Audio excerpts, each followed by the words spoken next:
السلام علیکم first year, کیسے ہیں آپ لوگ؟ آج ہم western history of western art کا جو ہے وہ سیکنڈ ٹاپک بیزنٹائن آرٹ کے بارے میں پڑھیں گے، دیکھیں گے کہ کیا اس کی ہسٹری ہے اور یہ آرٹ کیوں کیا گیا اور اس کا علاقہ کون سا تھا۔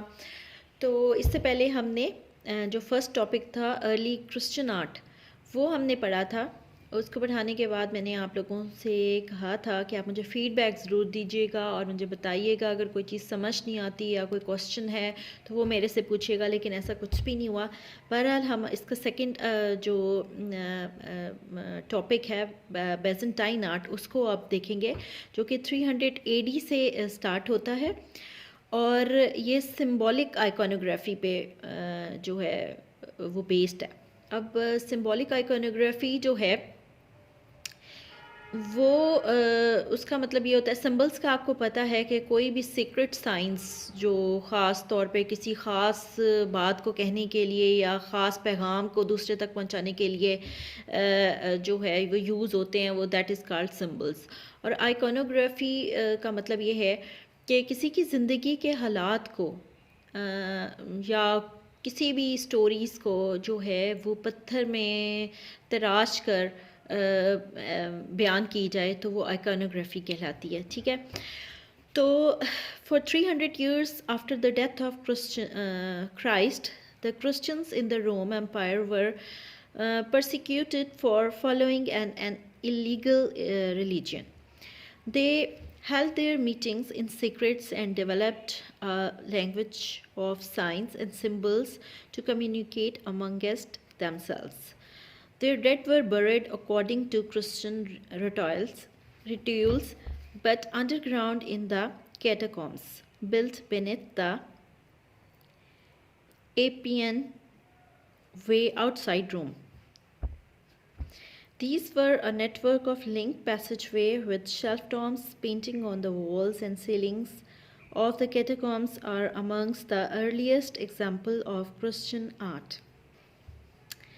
اچھا، اب بیزنٹائن آرٹ جو ہے وہ ایک خاص علاقے کا آرٹ ورک ہے جس کو ہم ڈسکس کریں گے، اور یہ جو علاقہ ہے یہ روم امپائر کا علاقہ ہے۔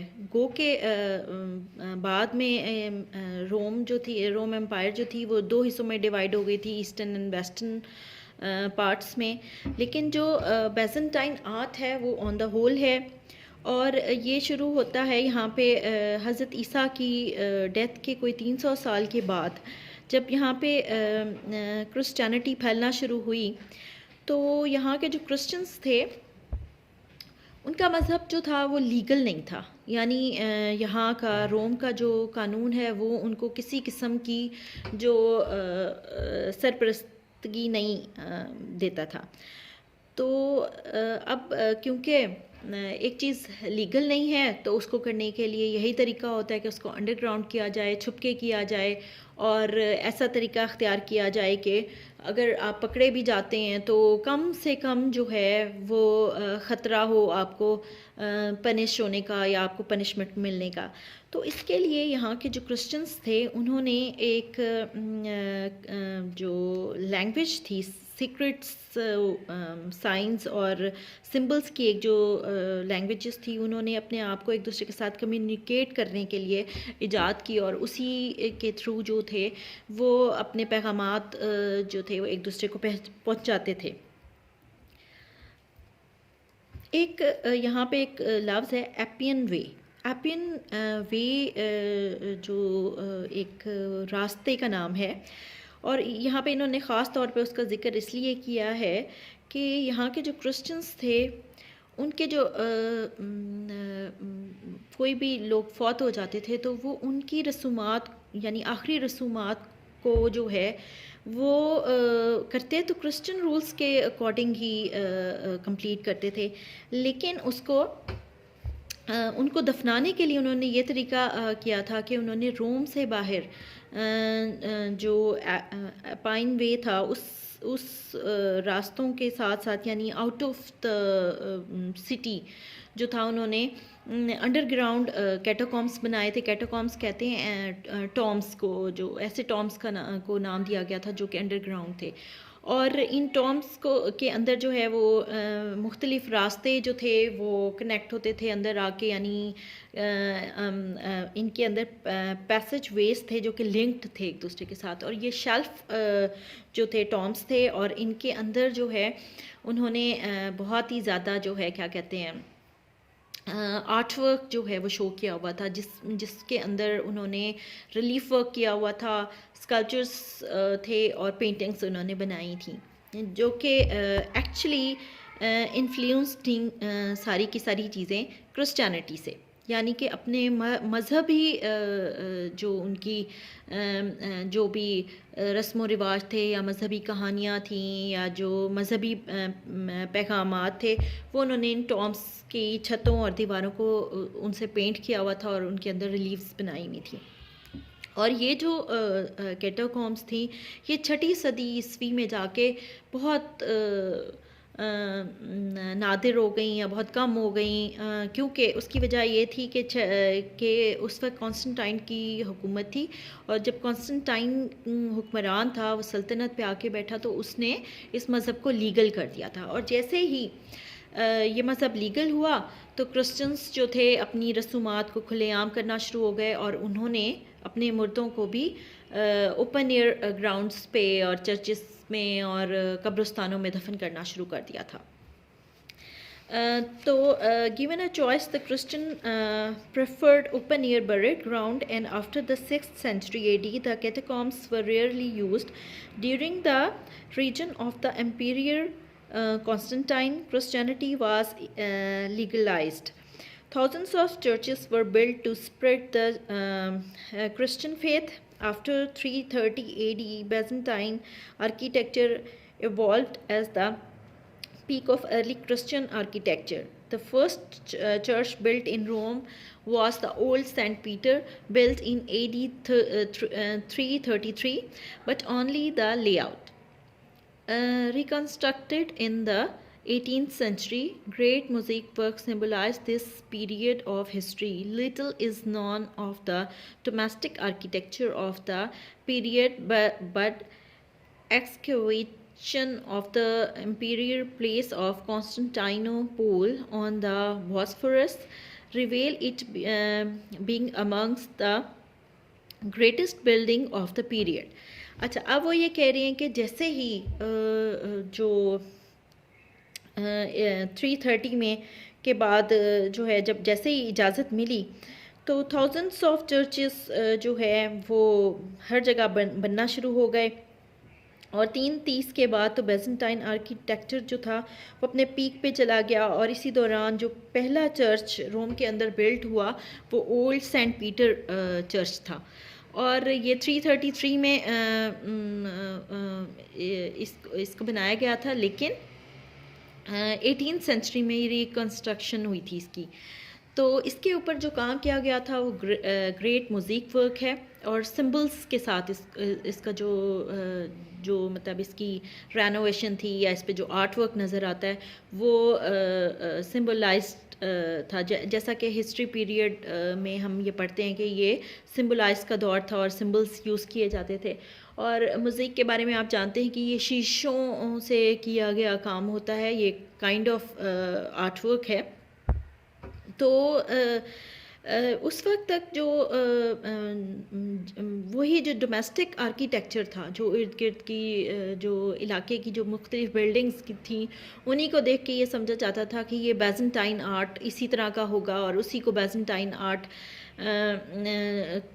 سے ریلیٹ کیا جاتا تھا. لیکن بعد میں جو ہے جب کانسٹنٹائنوپول کے اندر جو ایک باسفورس کے اندر ایک محل جو ہے وہ کھدائی کے دوران دریافت ہوا, تو تب پتہ چلا کہ بیزنٹائن آرٹ کس قدر گریٹسٹ آرٹ تھا, اور کس طرح کا یہ آرٹ تھا, کس طرح آرچز بنائی گئی تھیں, اور کس طرح کی جو ہے وہ بلڈنگز کی شکل تھی, اور کس طرح کا جو ہے اس پہ آرٹ ورک کیا گیا تھا.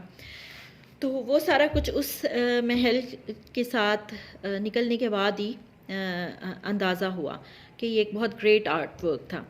اچھا اب ہم اگر کلاس میں ہوتے تو میں آپ لوگوں کو ساتھ ساتھ ہی جو ہے اس کی پکس دکھاتی، لیکن ابھی ایسا پاسبل نہیں ہے۔ اگر آپ لوگ خود بیزنٹائن آرکیٹیکچر لکھ کر سرچ کریں تو آپ کو یہ بلڈنگز اور یہ موزیک ورک ضرور مل جائے گا، اور آپ اس کو دیکھ لیجئے گا، اس سے آپ لوگوں کو اچھی طرح جو ہے یہ آرٹ ورک سمجھ آ جائے گا۔ آگے ہے what is the characteristics of Byzantine art. تو عام طور پر جو سمجھا جاتا ہے کہ بیزنٹائن آرٹ جو ہے مین جو اس کی ایک فرسٹ اس کی کریکٹرسٹک ہے یا خاصیت ہے وہ یہ ہے کہ یہ کلاسیکل آرٹ فارم سے باہر نکل آیا تھا۔ کلاسیکل آرٹ فارم جو ہیں وہ گریک زمانے کا آرٹ سٹائل ہے جو بڑا آئیڈیل بیوٹی کے ساتھ پیش کیا جاتا تھا، اور اس کے اپنے کچھ اصول تھے۔ تو لیکن جو بیزنٹائن آرٹ ہے یہ ریئلسٹک تو ہے اپنی نیچر میں یہ آرٹ ورک، لیکن جو آرٹسٹ کام کرتے ہوئے نظر آتے ہیں وہ اپنا دھیان ریئلسٹک چیزوں کی بجائے جو ہے وہ سمبلز پر دیتے ہوئے نظر آتے ہیں، اور جو یہاں پر جو ریلیجیس سمبلزم ہے وہ بہت زیادہ نظر آتا ہے، جو کہ میں آپ کو پہلے بھی بتا چکی ہوں کہ یہ سمبلز پہ کام کرتے تھے۔ اس میں پہلا سمبل تو ہو گیا کراس کا نشان، اس کے علاوہ جو ہے لیمس یعنی بھیڑیں، اور برڈز، پیکاک، ڈو، اور اس کے علاوہ جو ہے مچھلی خاص طور پہ۔ یہ بیزنٹائن دور کے جو سمبلز تھے وہ ان چیزوں سے پریزنٹ کیے جاتے تھے بیکاز آف اچھا اب یہ کہہ رہی ہیں کہ why is Byzantine art important, because of its influence with in Christianity art and architecture over nearly a millennium. Icons are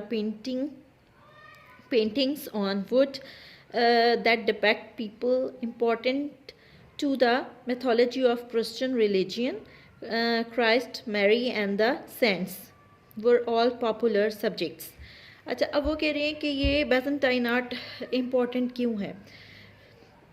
پہلی بات تو یہ ہے کہ یہ انفلوئنسڈ ہے کرسچینٹی مذہب کے اوپر، ٹھیک ہے، اور 1000 سالہ تاریخ ہے اس کی، کہ جو جس میں جو ہے جو شبیہات اور پینٹنگز ووڈ کے اندر بنائی جاتی رہیں، اس لوگوں کی جو خاص انٹرسٹ تھا، لوگوں کا جو خاص انٹرسٹ تھا وہ یہ تھا کہ یہ جو کرسچن مائتھولوجی ہے اس پہ زیادہ بیسڈ ہو، جو آرٹ ورک ہے یا جو آرکیٹیکچر ہے وہ کرسچن مائتھولوجی پہ بیسڈ ہو، اور جو تصویریں اور جو پینٹنگز، جو آئیکونوگرافی یا جو سارا کچھ نظر آتا ہے آرٹ کے حوالے سے، وہ جو ہے وہ ریلیٹ جو کرسچن مذہب کے جو اہم لوگ ہیں، مثلاً حضرت عیسیٰ ہو گئے، حضرت مریم ہو گئیں، اور ان کے سینٹس ہو گئے، یا مذہب سے ریلیٹڈ جتنے بھی لوگ ہیں اور جتنے بھی واقعات ہیں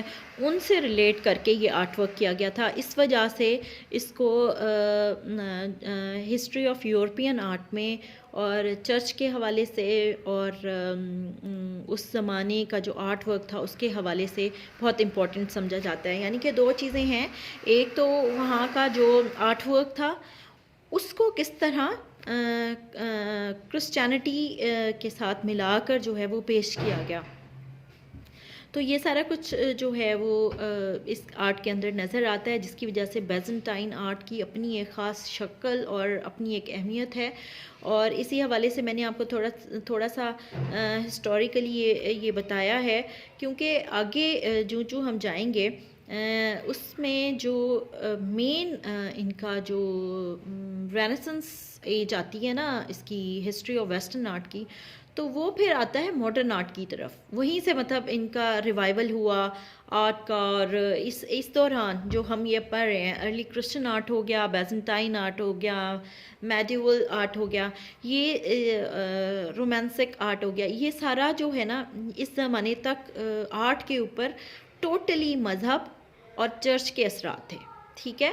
جتنا بھی ہم 4 ٹاپکس رینسنس سے پہلے کے 4 ٹاپکس پڑھیں گے، ان سارے ٹاپکس کے اوپر جو ہے وہ مذہب اور چرچ کے اثرات ہیں.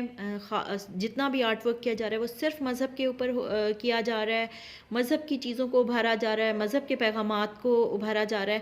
اور اس کے بعد جب ہم رینیسنس موومنٹ کو جب پڑھیں گے، وہ ایک موومنٹ تھی، وہ آئی، اور اس کے بعد جو تھا آرٹ جو ہے وہ عام آدمی تک بھی پہنچا، اور اس کے اثرات عام آدمی تک بھی پہنچے، اور سوسائٹی کی ہر طرح کی کمیونٹی کو، ہر طرح کے لوگوں کو آرٹ کے لیے پوری آزادی دی گئی. اور آرٹ کا جو کے اثرات تھے وہ پوری جو ایک سوسائٹی تھی اس کے اوپر پھیل گئے. لیکن جو فرسٹ 4 ٹاپکس ہیں اس دوران ہم بس یہی دیکھیں گے کہ جتنا بھی یورپین آرٹ ہے، ہسٹری آف یورپین آرٹ کی یہ جو پیریڈز ہم پڑھ رہے ہیں، اس میں جتنا بھی آرٹ ہے وہ سارا کا سارا مذہب سے ریلیٹ کرے گا.